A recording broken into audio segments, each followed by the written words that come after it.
It's the year 1977, and astronomers are stunned. They've just picked up a bizarre and really powerful radio signal coming from the direction of the constellation Sagittarius. The signal shockingly matches the frequency of neutral hydrogen. What's the big deal? This is the very frequency many astronomers believe might be used by extraterrestrial civilizations trying to communicate. Since then, the signal has become legendary in the search for extraterrestrial intelligence, aka SETI, community. But what exactly was that mysterious signal? To understand this, let's go back to the 1970s when the Ohio State University Big Ear Radio Telescope was active. For more than 2 decades, from 1973 to 1995, it played a major role in the university's SETI program. By the way, it was the longest-running SETI project in history. And in 1977, Big Ear detected something extraordinary, the WOW signal. This wasn't just any signal. It was a strong narrowband radio signal, right near the important neutral hydrogen frequency. The Big Ear telescope might be gone now, but the mystery of the WOW signal still fascinates scientists today. Imagine this. You want to tell an extraterrestrial civilization about humans. How would you describe our average height? We can't use feet or inches because these units mean nothing to them. Even here on Earth, we don't all use the same measurements. To communicate with other civilizations, we need a universal way of conveying information. Luckily, the emission of light by matter comes from an electron jumping between quantum states in an atom. This process, governed by quantum mechanics, results in specific and fixed radiation frequencies and wavelengths, no matter where you are in the universe. Since we believe the laws of physics are the same everywhere, these wavelengths are universal. This makes them a perfect standard of measurement that any civilization could understand. For example, on the Pioneer spacecraft's gold plaque, we used a particular wavelength as a unit of length to describe information about humans and the spacecraft's origin. So, if an extraterrestrial civilization wanted to talk to us, they could have used the frequency of the WOW signal. And that's pretty amazing. The signal lasted the entire 72 seconds that Big Ear was tuned in. A few days later, astronomer Jerry R. Amon was looking over the data when he spotted the unusual signal on a computer printout. He was so surprised that he wrote WOW next to it, and that's how the signal got its famous name. The signal also has another, not so exciting name, 6EQJ5. Some people thought it might be a hidden message, but it actually just shows how the signal's intensity changed over time. The WOW signal sparked all kinds of theories. Some people believed it was a sign of extraterrestrial life, while others were sure that it was some interference from human activities. There were those who believed it could be a natural phenomenon we didn't understand yet. New research seems to have finally solved the mystery, but there's one thing we'll talk about a bit later. First, let's get into detail. A team of scientists, led by Abel Mendez from the Planetary Habitability Laboratory at the University of Puerto Rico at Arecibo, revisited the mystery using data from the now-closed Arecibo Radio Telescope, collected between 2017 and 2020.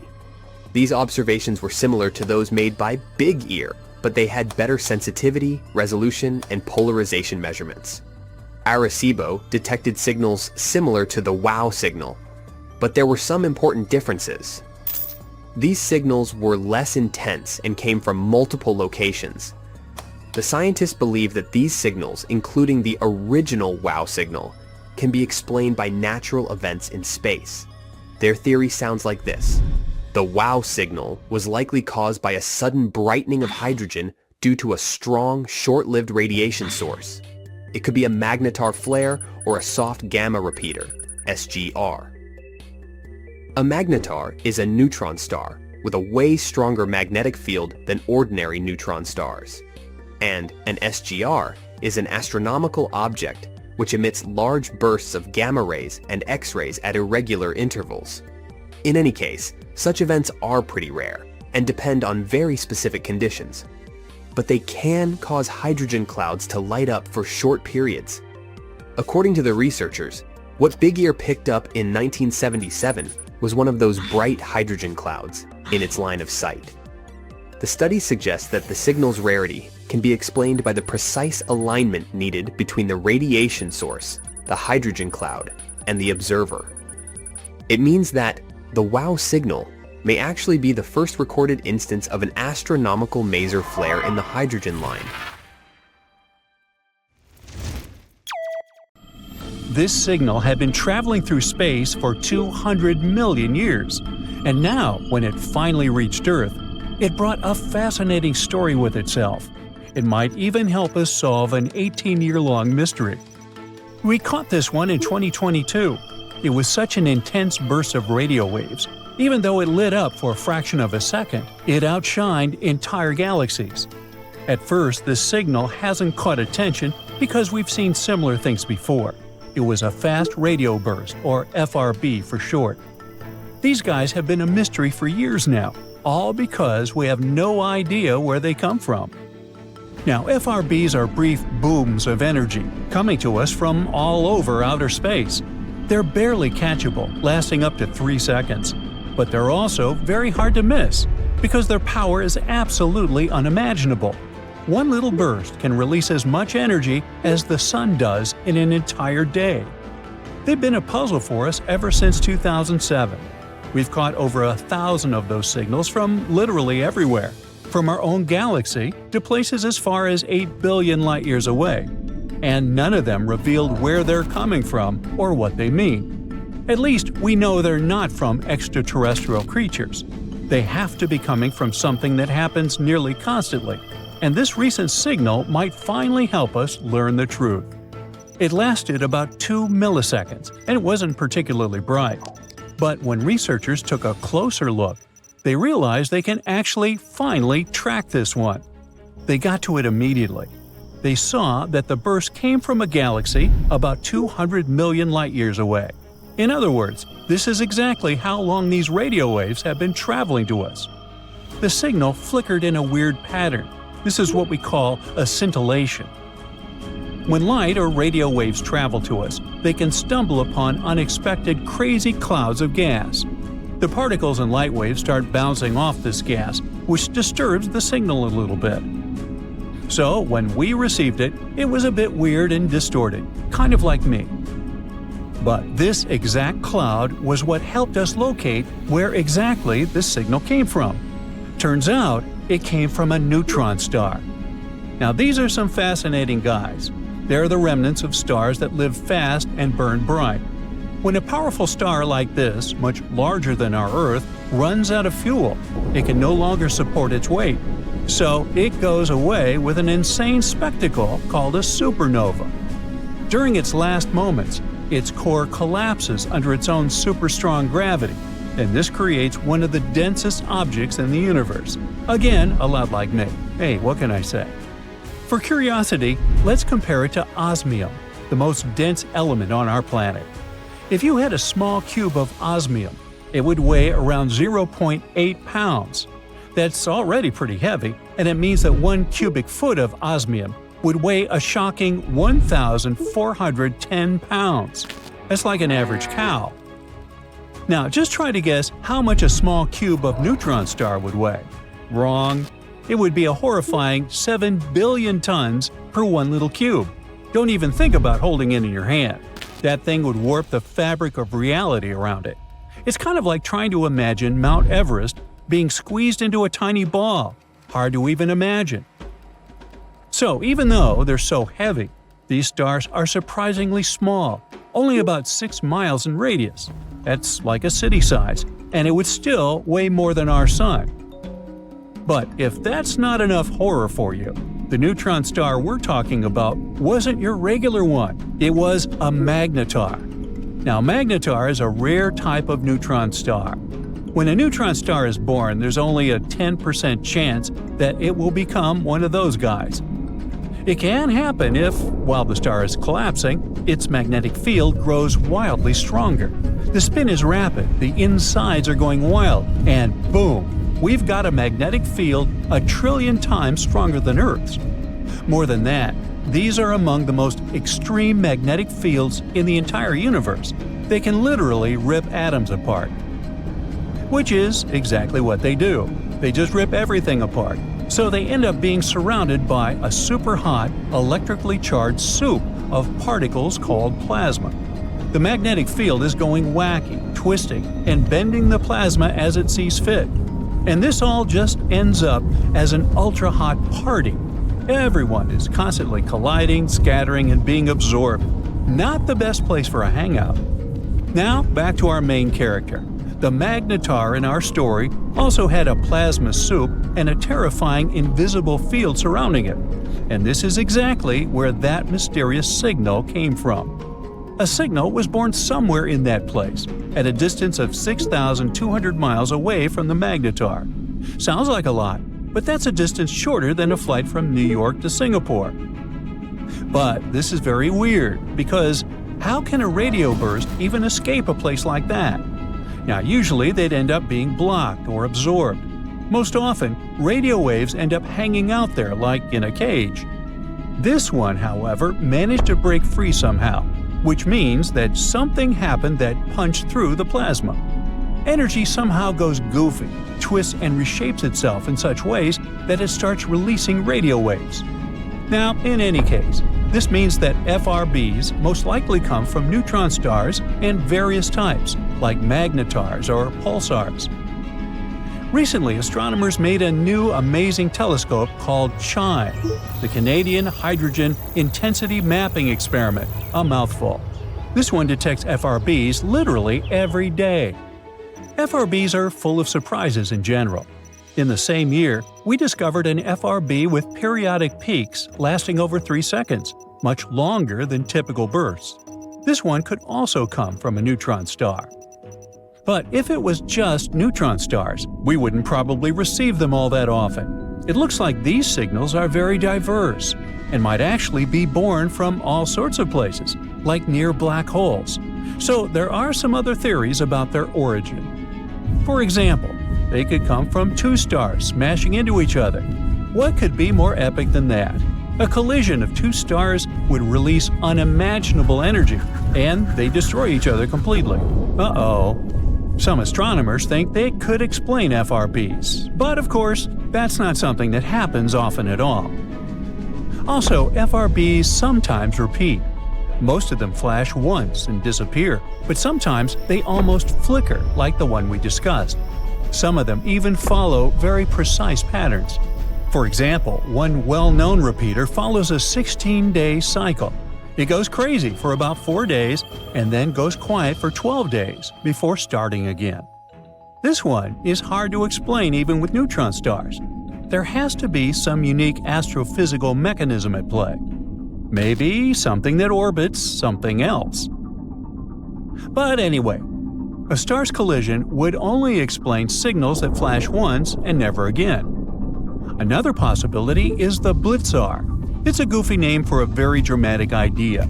A neutron star turning into a black hole. Once again, an event like that unleashes a huge burst of radio waves. But, again, an occasion like that would be incredibly rare, and the signals aren't supposed to repeat. Black holes themselves are a pretty good option, though. They're central to many FRB theories. Could these bursts come from a neutron star falling into a black hole? Or from a collapsing black hole itself? Maybe even dark matter interacting with a black hole? Hey, who knows? Let's just throw all the ideas in there. Of course, the thing that everyone's most excited about is extraterrestrial civilization. Maybe not all of these bursts, but at least some of them could be signals from our intelligent neighbors. But like we said, that's very unlikely, considering that the signals come from all over the sky and many different distances. Also, almost all of them are the same, and that would be super hard and weird from an intelligent civilization to try and reproduce. Though who knows what else we might discover in the future. We still can't find the source of the mysterious signal we've been receiving since 2018. We receive it every 22 minutes and nothing can explain this. Some scientists even believe it could be coming from another civilization we haven't met yet.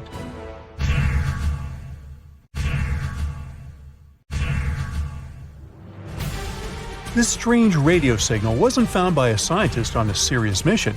It was actually discovered by a college student just doing a regular project for school. Tyrone O'Doherty, an undergrad student at Curtin University in Australia, was sifting through old data of the southern sky. He was looking for any weird blinking radio signals.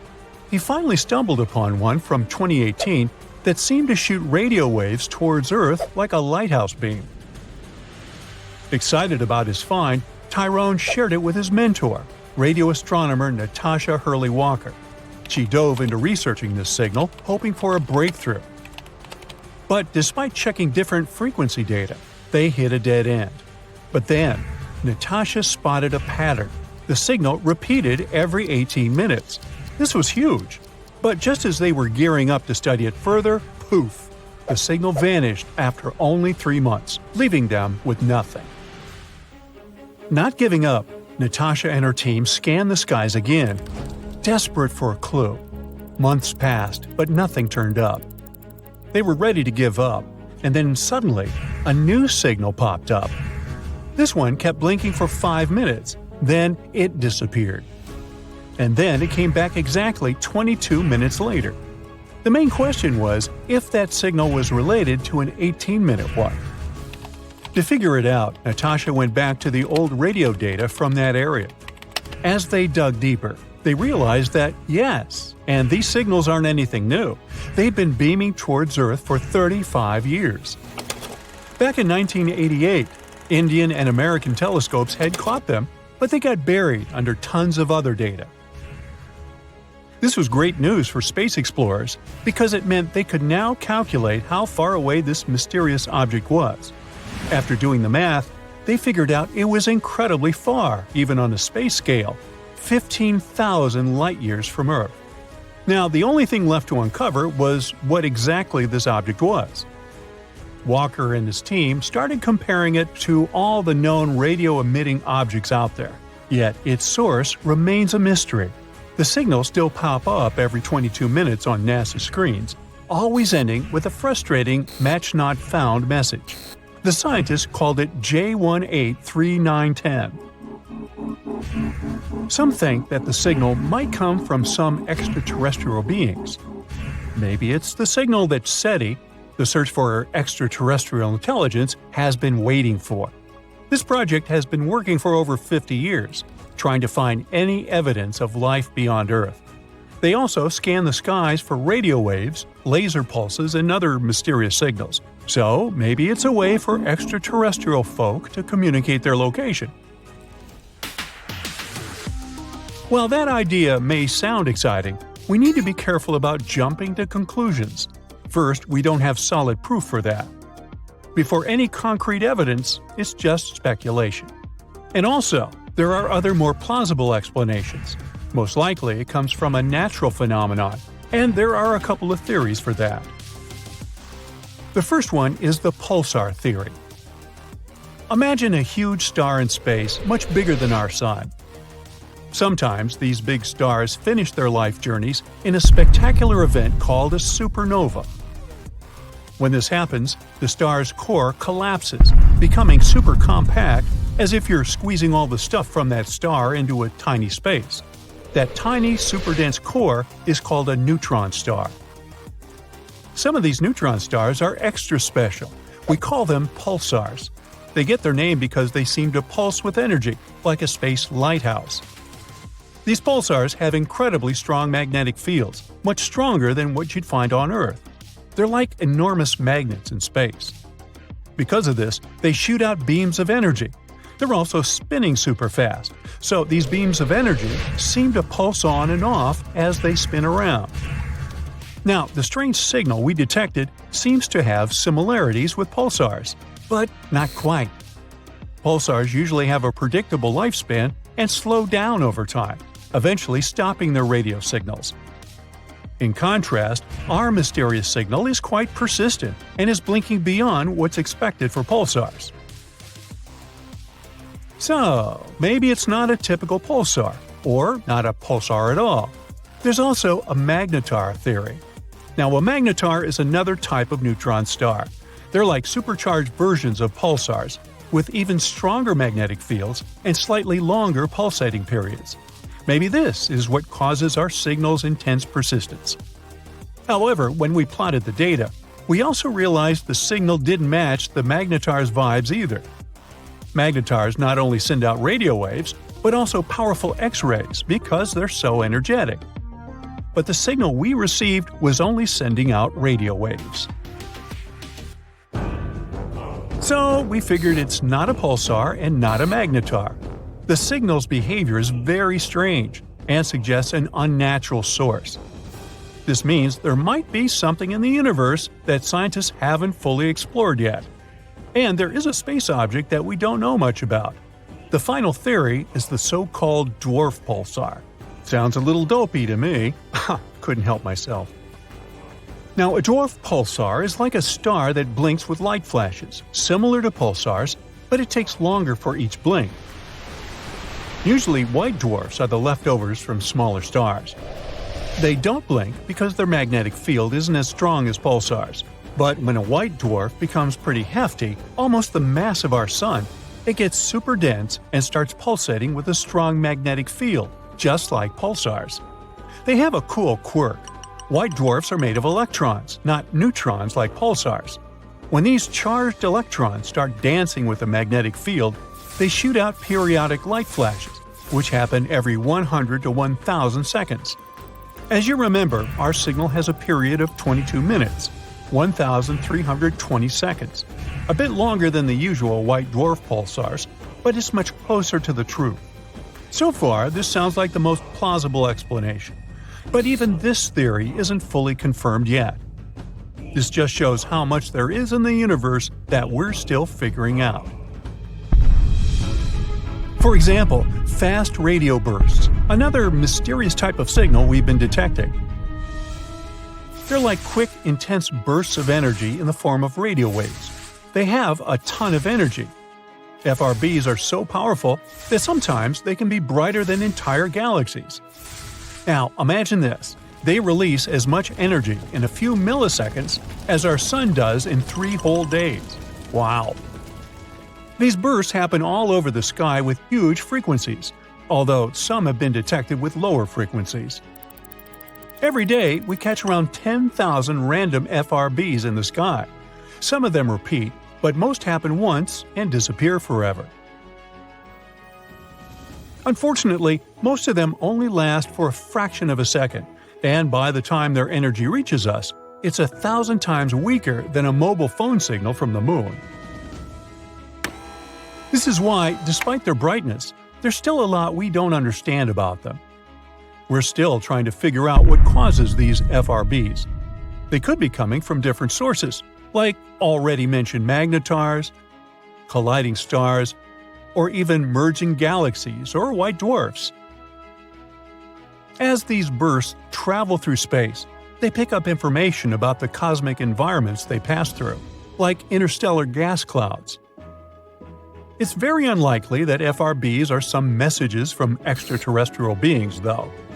Not only because there are thousands of them every day all across the sky, but also because we know that the sources of these bursts must be incredibly energetic themselves. Our neighbors would have to have equipment stronger than entire galaxies for that. But the bottom line is, while all these signals are fascinating, there's still a ton to learn about them. Voyager 1, which has been traveling through interstellar space for more than 45 years and is trailing a long gray beard by this time, not really. It suddenly began to send strange signals to Earth. Even more bizarre, there are no signs that the probe has broken or anything. Scientists from NASA are desperately trying to find the reason. So, what's happened exactly? First of all, let me tell you a bit more about Voyager 1 and its long journey. Voyager 1 is an American space probe. Scientists from NASA sent it into space on September 5, 1977. Voyager's goal was to explore the outer planets of our solar system, namely Jupiter and Saturn. Initially, scientists assumed that the mission would take about 5 years. Haha, the joke's on them. The probe exceeded all expectations. Not only did it fulfill its mission, but it's still working for much longer than expected. Voyager 1 has been wandering around space for more than 45 years. It's hard to estimate what Voyager 1 has done for science. Firstly, it successfully sent a lot of photos of Jupiter and Saturn to Earth. By the way, you can even check out these photos yourself. All of them are published on the NASA website. Thanks to Voyager, we also discovered several new moons of Jupiter and a previously unknown system of its rings. We learned that Jupiter's famous red spot is actually a giant superfast storm. And after leaving Neptune's orbit behind, Voyager also sent a lot of important data about interstellar plasma. So Voyager 1 successfully proved to scientists how useful it was. After that, it happily headed for its next goal, the Kuiper Belt and the heliosphere. The Kuiper Belt is a ring of icy bodies that extends from Neptune to a distance of approximately 50 AU from the Sun. It's kind of similar to the asteroid belt, but about 20 times wider and 100 times heavier. And the heliosphere is an area around the Sun where the pressure of the solar wind is balanced with the pressure of interstellar gas. Yeah, I know, it sounds like some hard scientific stuff. Just keep in mind that this data really helps us understand the universe as a whole. So, this is Voyager's last task, to tell us more about interstellar space. The probe has already sent us more than 60 frames for a mosaic of the solar system from a distance of over 4 billion miles from Earth. Scientists use these frames to make a big colored picture. The photo was called the pale blue dot, and you've probably already guessed what that dot is. Yep, that's what our Earth looks like through Voyager's eyes. This photo clearly shows how tiny we really are, and how precious and fragile our planet is. But Voyager 1 also has another, even more important mission, to tell other civilizations about us humans. You might have heard about the famous Voyager Golden Records. People created many audio and video files and added them to these records. There are a few sections. The first one contains hello in 55 languages, including ancient and extinct ones. Almost 80% of the recordings are different musical pieces, like Bach, Beethoven, Mozart, and Stravinsky. Folk music from different countries and ages, and a bit of the blues, like famous songs by Louis Armstrong and Chuck Berry. The remaining 20% of the recordings contain different human voices, sounds of nature and animals, as well as 116 images encoded as audio signals. There's also recordings of speeches by Kurt Waldheim, a former UN Secretary General, and Jimmy Carter, a former US President. These are just some friendly messages. In addition to the records, scientists also packed a needle for playing them. Don't worry, they also left a simple drawing that showed how to use all this stuff and how to translate the sounds into pictures. They added Earth's coordinates, which they created using a pulsar map. It shows the position of the Sun in the Milky Way. The record was packed in an aluminum case and covered with gold to protect it against radiation and cosmic dust. Carrying this record, Voyager 1 set off on its long journey, and it has already traveled quite a distance, I'd say.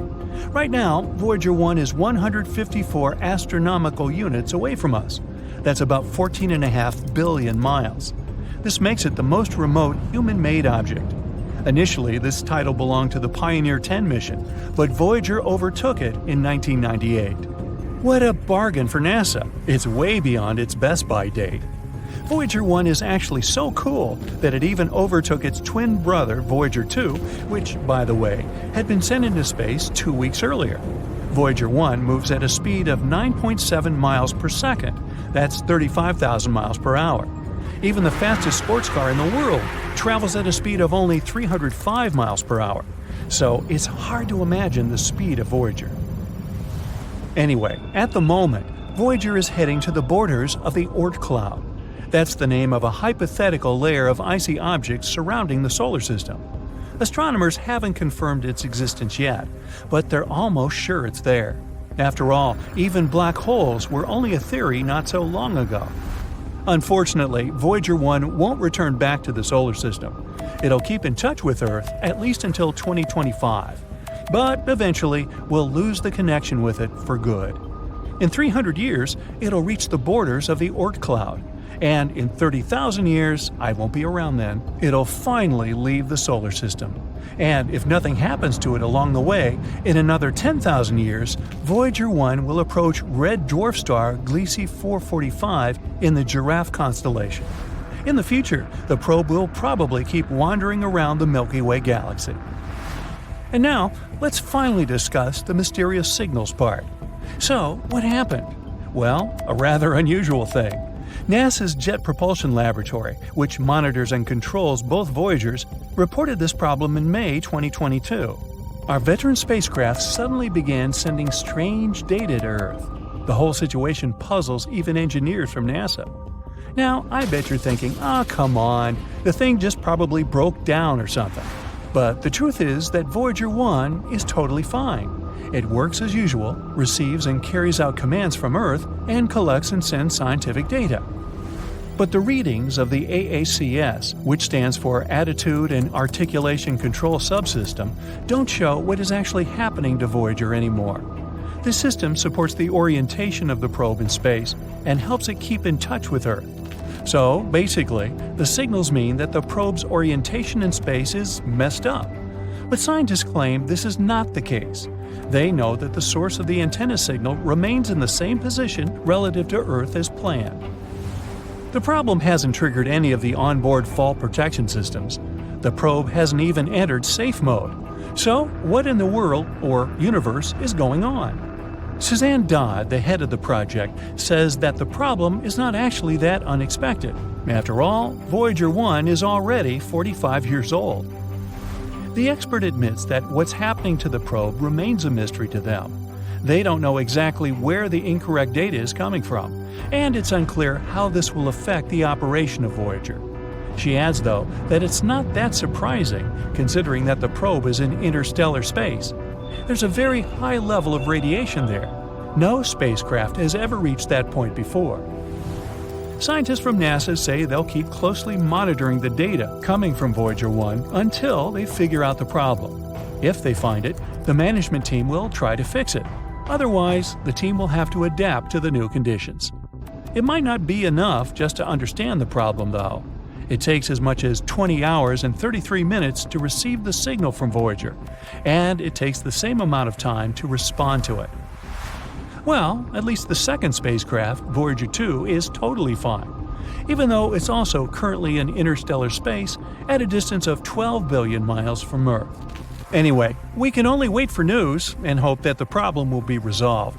I actually wonder how much longer can Voyager 1 last? Will it be able to fly to the borders of the Oort cloud in 300 years? What do you think? I'd like to hear your thoughts in the comments. Hey, wake up! Quick, listen to that. It's a 5-second FM signal coming from one of Jupiter's moons. You fumble for your phone and inform your colleagues. They freak out over the news and rush to the lab. You've been a scientist working with the Juno probe, exploring Jupiter for years. But this is the first time you've witnessed something so unusual. Ganymede is Jupiter's largest moon and the biggest moon in our solar system. If this space body didn't orbit around Jupiter, it would be classified as a planet. It's even bigger than Mercury and Pluto. What makes this moon stand out among others is the fact that it has its own magnetic field. The moon was born around 4.5 billion years ago. It means it's as old as Jupiter itself. This planet-sized space body takes 7 Earth days to orbit its planet. Everyone gathers at the laboratory, impatiently waiting for you to play the recording of the signal coming from space. Your colleagues get their game on, trying to figure out what the source of this mysterious sound is. Around 40% of Ganymede's surface is dark, with craters scattered around, and 60% is light-colored. There are formations that were probably caused by tectonic activity or the release of water from under the surface. Scientists managed to discover a thin layer of oxygen trapped in the moon's atmosphere. The temperatures there are super low, between -170 to -200 degrees Fahrenheit. There isn't much information about how the moon behaves or what chemical elements it hides inside. Some of your colleagues try to create the same conditions that existed when the sound was transmitted. For hours, they sit there waiting, but nothing. Maybe it was a fluke.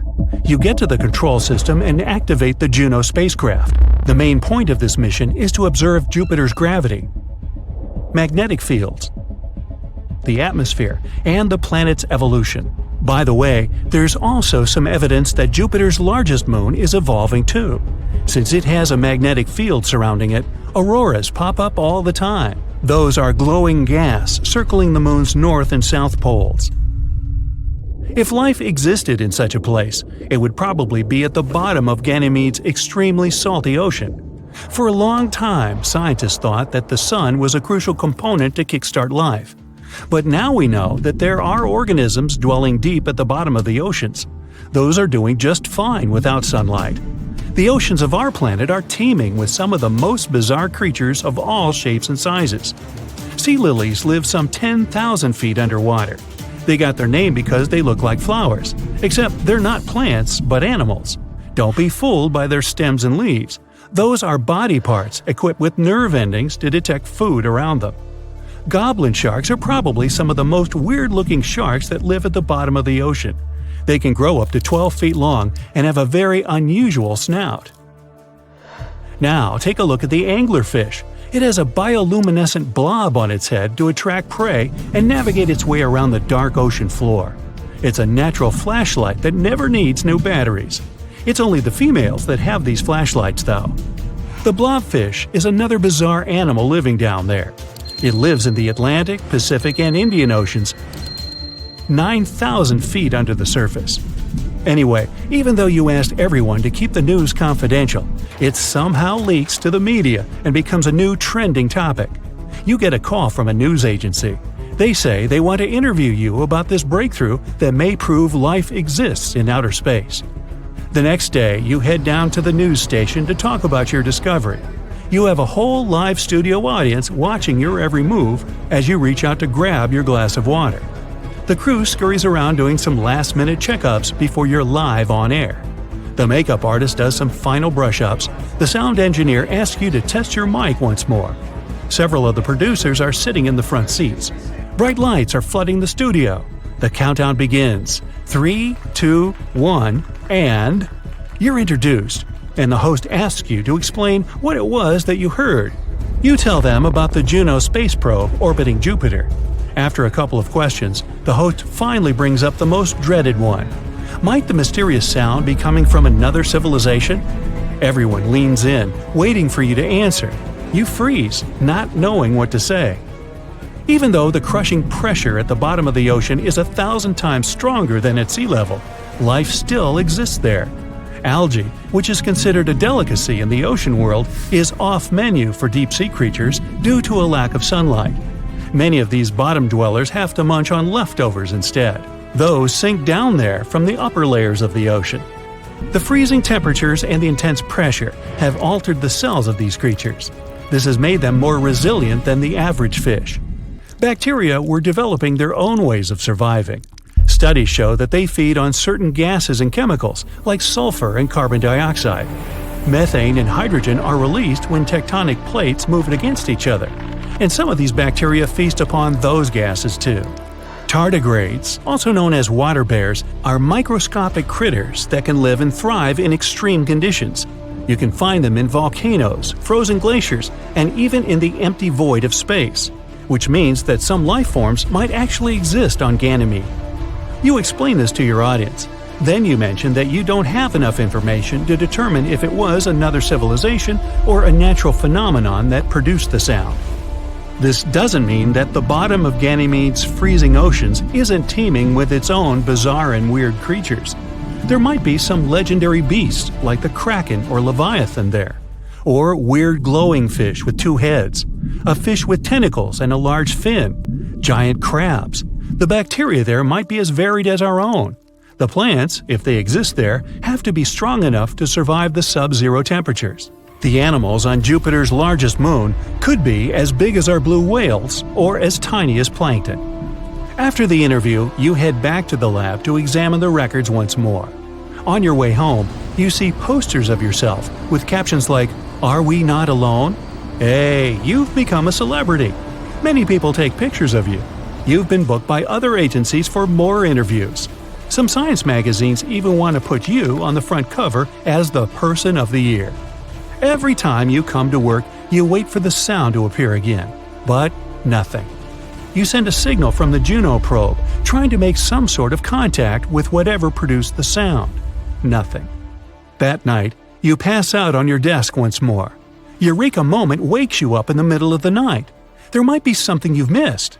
You run the numbers again and realize that the answer was in front of you this whole time. It wasn't another civilization that produced this sound. The source was electrons. Every planet produces its own sound. It's created when charged particles from the solar wind and the planet's magnetosphere interact with one another.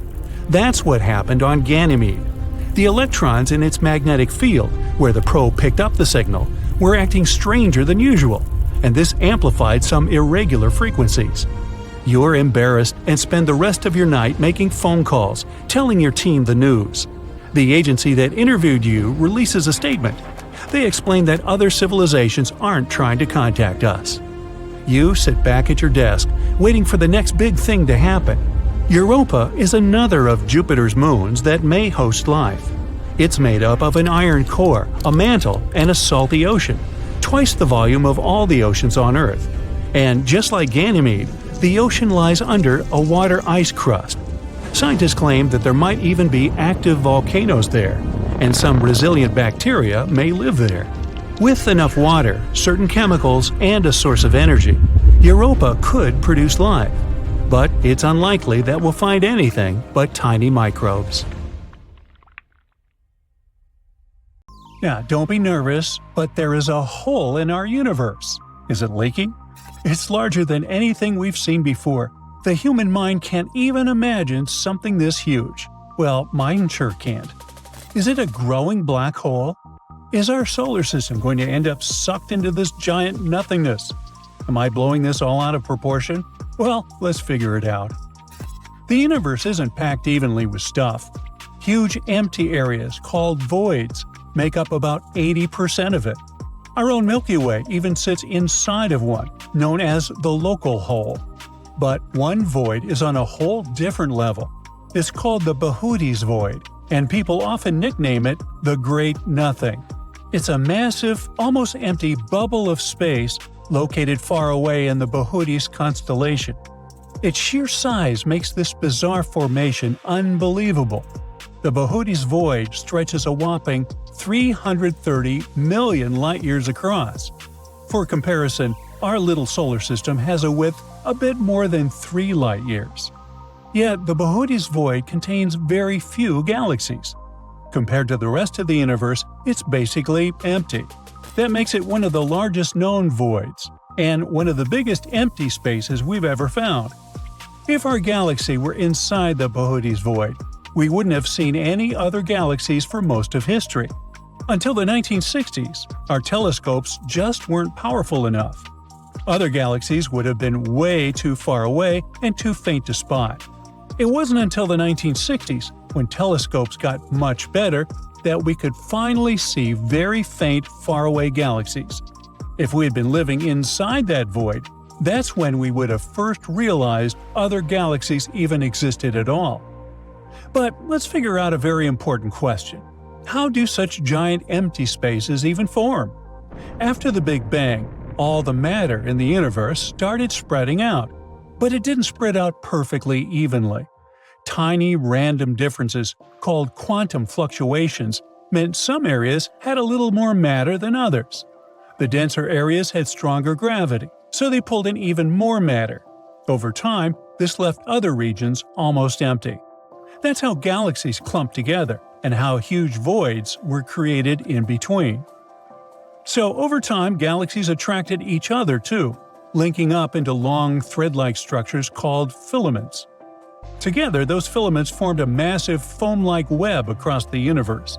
The galaxies gathered along the threads, while the empty spaces in between became voids, kind of like bubbles in foam. Smaller voids slowly merged into bigger ones, which is how enormous regions like the Behoudy's Void formed. Today, filaments and voids make up the largest structures in the universe. The filaments are hotter and more energetic, while the voids are colder and much emptier. Now, the Behoudy's Void is enormous. It makes up about 0.35% of the diameter of the entire observable universe.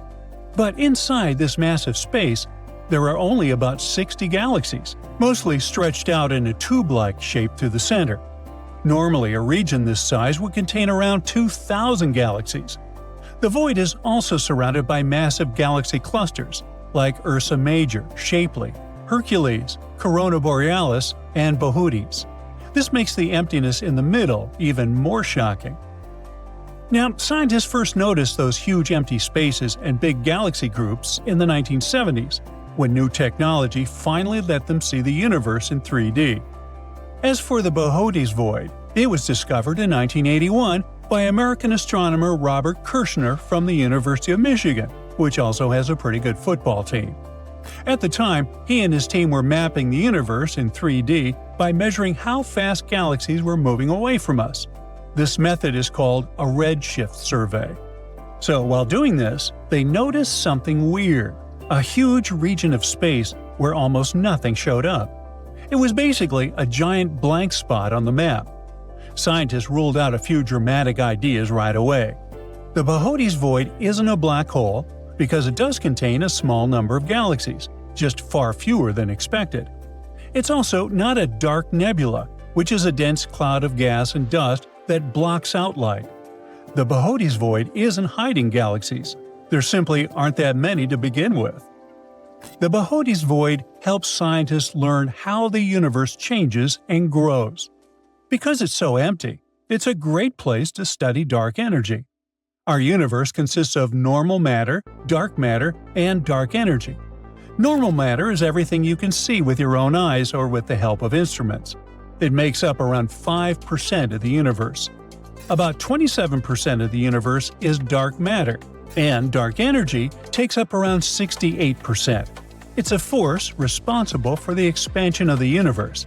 We really don't know what dark energy is, so scientists are excited about any chance to study it and learn more about how it works. Voids are also useful for studying neutrinos, tiny particles that can travel throughout space without getting stuck. They're often called ghost particles because they're almost impossible to catch. They fly through space and through us without leaving a mark. Right now, trillions of them are passing through your body and you don't feel a thing. Neutrinos are made in places with lots of energy, like the sun, exploding stars, and nuclear power plants. They are everywhere, second only to light particles in the universe. What makes neutrinos really strange is that they can change as they travel. They come in 3 types, and they can switch between them while moving. Scientists also don't know how much neutrinos weigh, or which type is the heaviest. Learning more about them could help explain how the universe works. Well, anyway, with time, space missions will look closely at these empty regions. By comparing what they see with computer predictions, scientists hope to learn more about neutrinos and better understand how the universe works.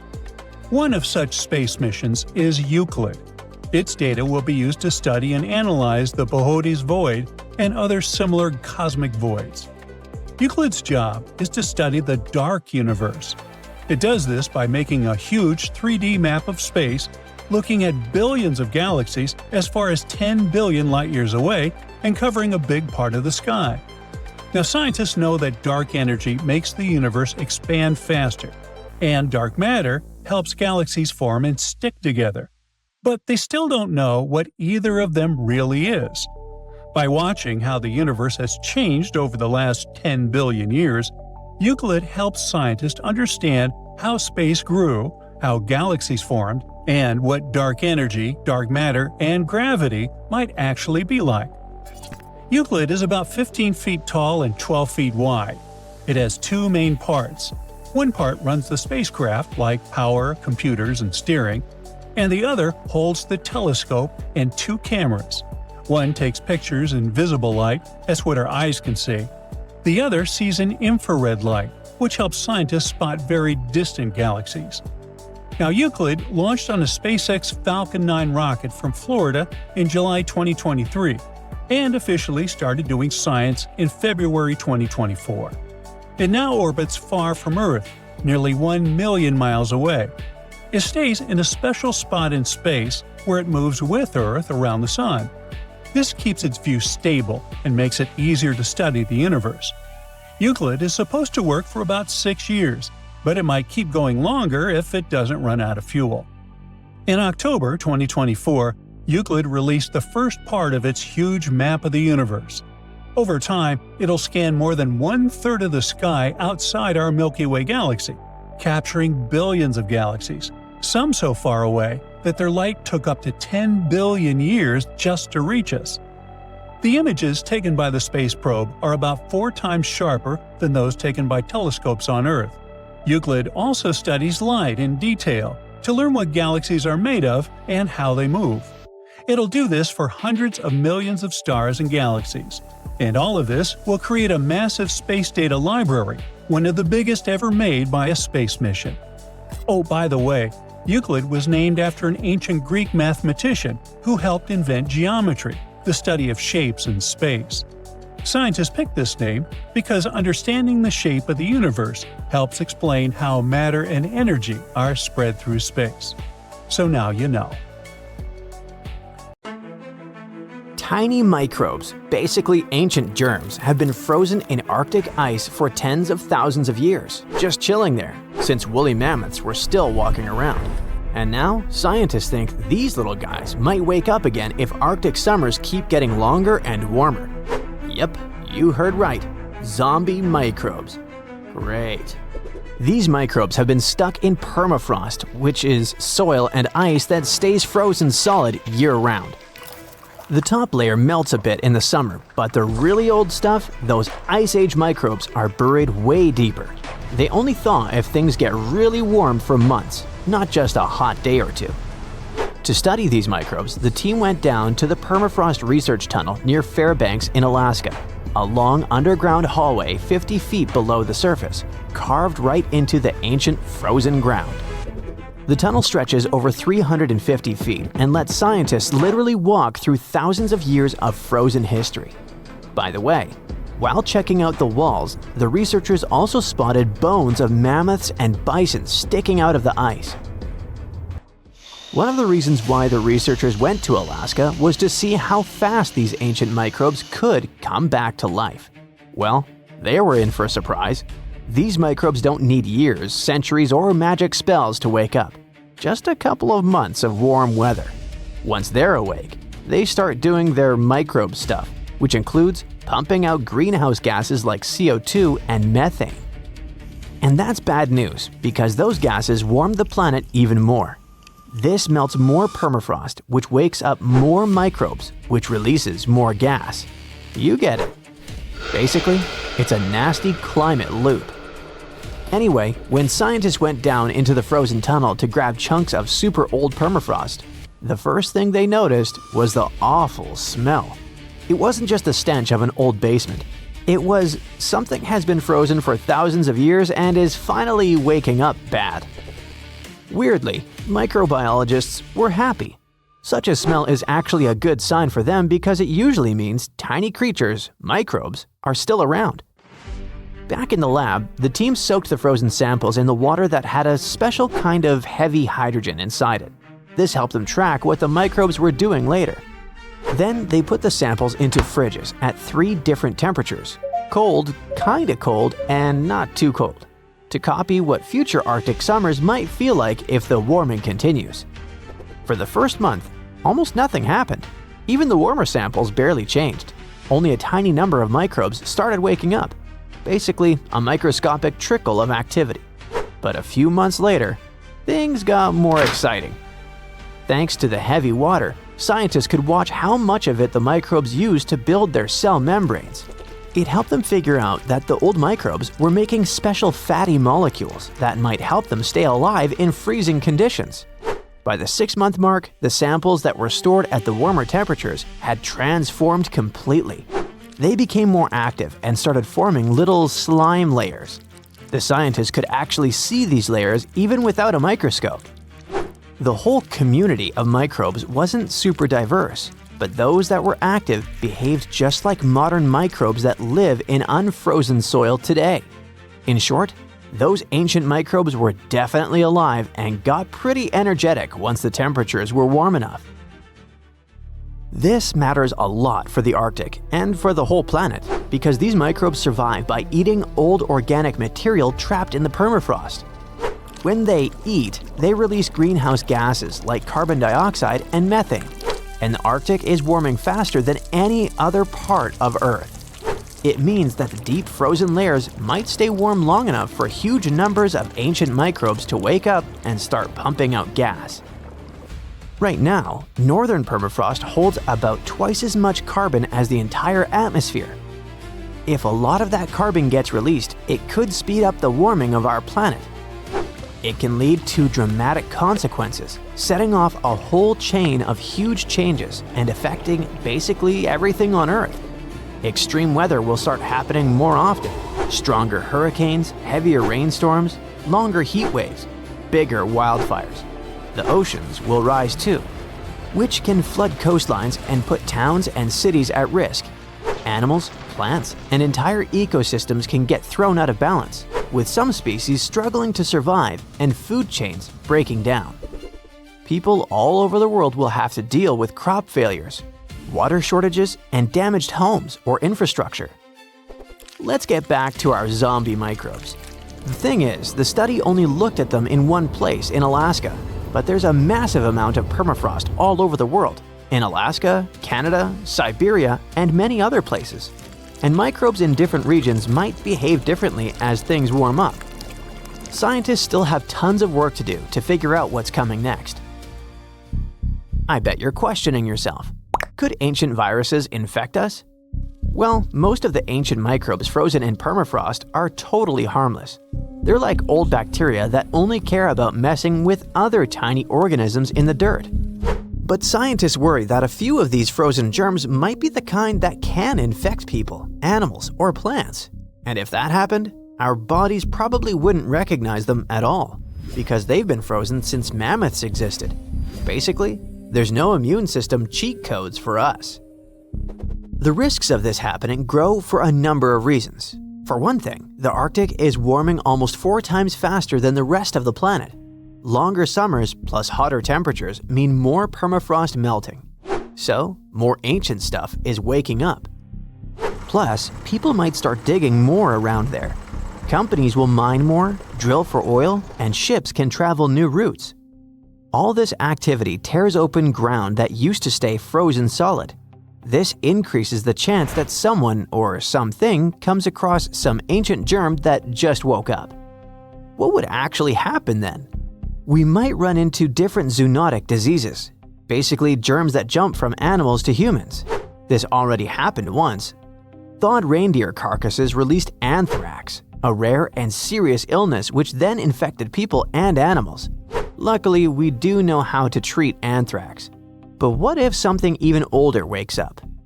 Besides, our immune system might have zero defense. If a virus hasn't been around for tens of thousands of years, humans today would be like, what is that thing? No antibodies, no memories of it, nothing. But the scariest part is that we don't know what's hiding down there. Scientists think permafrost might be storing trillions of frozen microbes, many of which we've never seen before. Some might be boring, and some might be super dangerous. So what if one such virus finally thawed out? The world would be dealing with a disaster no one has ever seen before. This wouldn't look like a normal outbreak. It would feel more like something out of a horror movie. First, the virus would be totally new and our immune systems definitely wouldn't recognize it. That means the virus would spread crazy fast, jumping from person to person. No one would know what to expect. It could cause weird illnesses, sudden fevers, or even something way more dangerous. Stuff as scary as the diseases people faced in old times. Scientists digging in permafrost already look for traces of those ancient diseases, so it's not impossible. Once it escapes, the virus wouldn't stay local for long. With people traveling everywhere and companies rushing into the warming Arctic for mining and shipping, the infection could go from one small Arctic village to major cities all over the world within days. Hospitals would fill up instantly and doctors and nurses would run out of supplies. Businesses would shut down. Food supplies could crash if the virus hit farm animals or crops. Shipping and travel could freeze completely, fear and panic would spread around the globe almost as fast as the virus itself.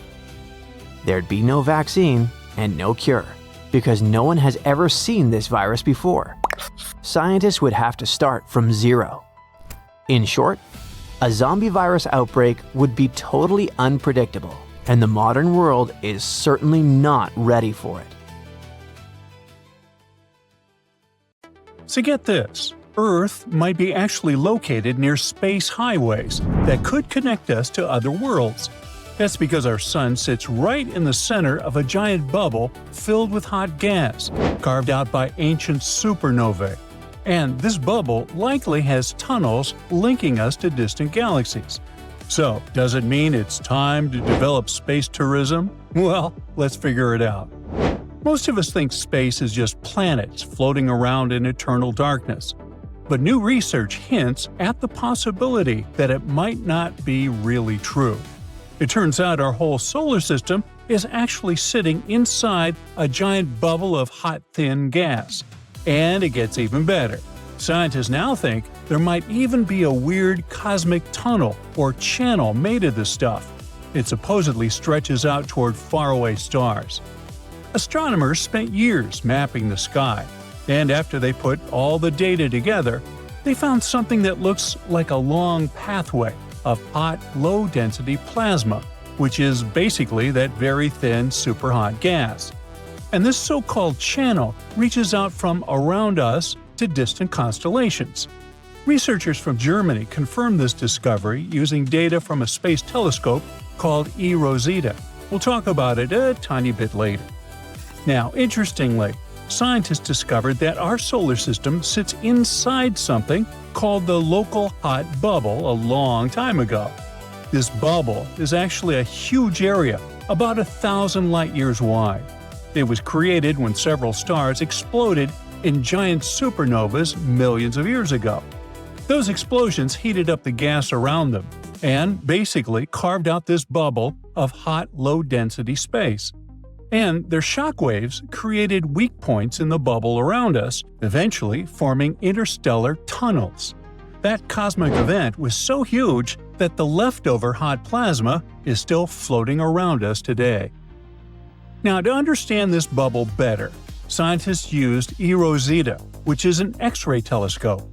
It scans the sky looking for soft X-ray light. That's a kind of light we can't see with our eyes.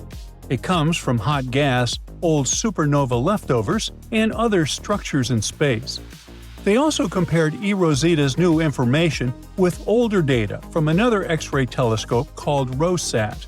And finally, putting all this information together, they were able to make a much clearer map of what's around our solar system. Mind you, this wasn't easy. They had to divide the sky into thousands of tiny pieces and carefully measure faint signals coming from warm gas, empty pockets of dust, and other stuff floating in space. But their effort paid off. After sorting through everything, they managed to figure out the faint glow of hot plasma around us. It proved we were not just drifting through empty space, we're inside a giant burned-out bubble created by extinguished stars. But what really surprised scientists was the discovery of some kind of channel. It looked like a long tunnel in space, cutting through the hot gas around us and connecting our part of the galaxy to star systems far away. They also found signs of another channel pointing toward the Canis Major constellation. And those might not be the only ones. The data suggests there could be a whole network of such paths, branching out through space. Each one works like a hidden back road. Scientists used to guess that the space around our solar system might have little pockets or rooms carved out by old exploding stars. We could probably imagine them like caves inside outer space, but no one had the necessary tools to actually prove it. But now, thanks to that new data from the eROSITA telescope, they finally have a clear picture. The telescope showed that the space around us wasn't just empty. It's full of hot, thin gas and strange shapes, including tunnels and bubbles.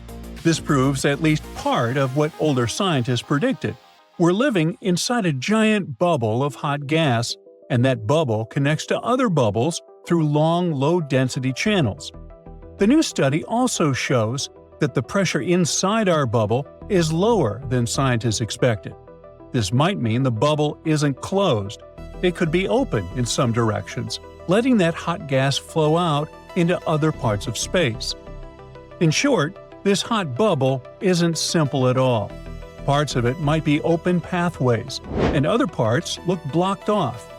Being inside it is kind of like trying to walk through a forest. Some areas have clear trails, and others are packed with trees. And even though astronomers have mapped big chunks of the bubble and found these strange channels, there's still a lot they don't fully get. Some paths look like they're made of a bunch of connected empty pockets, and others look totally closed. To understand the whole picture, we'll need better tools and more data. Hopefully, with stronger X-ray telescopes, deeper sky scans, and better computer models, we'll finally understand the nature and structure of the bubble we're living in. We might be able to make a kind of map of those hidden channels and learn how they affect things like cosmic rays, dust, and the solar wind around us. Now, speaking of telescopes, we can't help but mention the one that helped us figure out the very existence of the bubble around us. The thing is, scientists have been trying to understand a faint glow of low-energy X-rays that seem to cover the whole sky. For many years, they weren't sure where this glow was coming from. And then, the NASA-supported DXL mission finally helped to solve the mystery. Researchers used old but reliable detectors that first flew on a rocket in the 1970s. With these instruments, they confirmed that most of this X-ray glow came from a huge area of extremely hot gas around us. It was named the Local Hot Bubble. Back in the 1990s, another X-ray mission called ROSAT made pretty good maps of the sky, and it found something surprising. Comets gave off soft X-rays too. Later, scientists realized this happened when the solar wind, fast particles from the sun, collided with neutral atoms. This process, called charge exchange, can happen almost anywhere in space. Because of this, some scientists started to doubt whether the local hot bubble was really the main source of the X-ray glow. So, to test this, DXL launched on December 12, 2012 from New Mexico. The rocket flew high above Earth's atmosphere for about 5 minutes, giving the instruments a clear view of space. The goal was to look at a worst-case situation where lots of charge exchange might occur. Right now, our solar system is moving through a cloud of cold gas in space, known as the Local Interstellar Cloud. That's also nicknamed the Local Fluff. Cute, right? Neutral hydrogen and helium atoms from this cloud move through our solar system at very high speeds. Hydrogen gets affected easily by different forces, but helium mostly follows the pull of the sun's gravity. Because of this, the helium forms a focusing cone, a region with extra helium that Earth passes through every December. This cone is the perfect place to look for charge exchange, since it holds more neutral atoms than usual. But what happens during charge exchange? The solar wind comes from the sun's corona, the star's superhot outer layer. The particles in the solar wind have lost many of their electrons. When one of these particles hits a neutral atom, it can steal one of the atom's electrons. The stolen electron briefly gives off a soft X-ray. This is how the glow is created. Now, to compare things, the researchers also looked at old ROSAT data from 1990, taken in a direction away from the helium cone, where charge exchange should be weak. By putting everything together, the scientists found that only about 40% of the soft X-rays come from inside our solar system. The rest, the majority, comes from the local hot bubble. This means the huge cloud of hot gas around us really is the main source of the X-ray glow.